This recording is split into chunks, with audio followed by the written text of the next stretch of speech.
Now, a KXAN News in-depth report. Your next Austin energy bill is going to be a lot higher than your last one, thanks to the first rate hike approved by the City Council in 17 years. The average bill is going up about 7%. More money coming out of your pockets has more people talking about deregulating the Austin energy market, especially for people who live outside the city limits. Shannon Wolfson is going in depth into this issue and has the story about the possibility of a deregulated Austin. To me, I think it's important in the long run to just have good old-fashioned American competition. The power to choose where you get your power is high on the list of priorities for longtime Texas Senator Craig Estes and his constituents. Why do you think competition is so important? Well, for one thing, it keeps prices down. In the last legislative session, Estes filed a bill proposing to deregulate Austin energy to allow customers to choose where they get their energy. But it never made it out of committee. Can you imagine a situation where you would again file this bill? Sure, if that's what people want me to do. I pay an electric bill in Austin.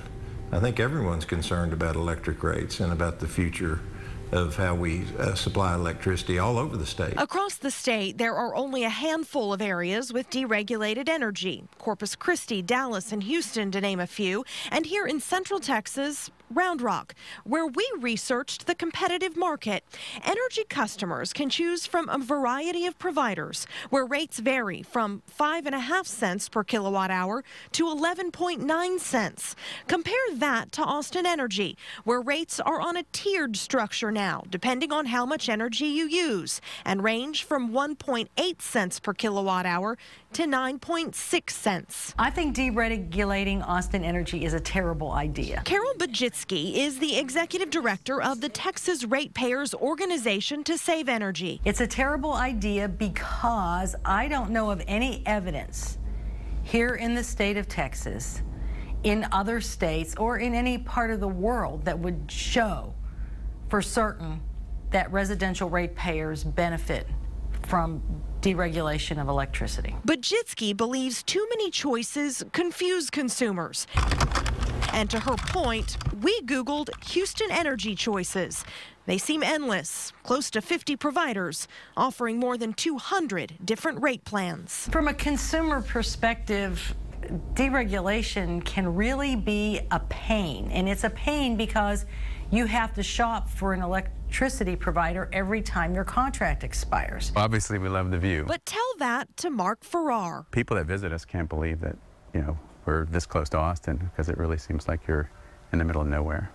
And it's just so beautiful. His Steiner Ranch paradise is in Travis County, outside the Austin city limits, where the only option for electric service is Austin Energy.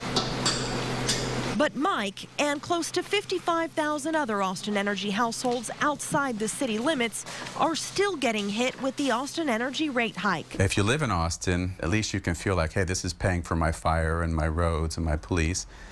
Out here in the suburbs, we're already paying for those things through another tax. So it's a hidden double tax for us. That's because part of the revenue from Austin Energy goes into the city's general fund. And I think there's a large degree of concern over electric rates and where they're going, and over somewhat of a monopoly.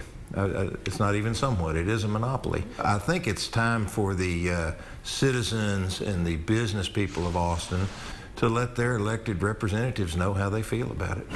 We know this is a complicated issue, and there are a lot of questions and concerns on all sides. And remember, unless there is a change in the law, deregulation in Austin is ultimately up to the City Council.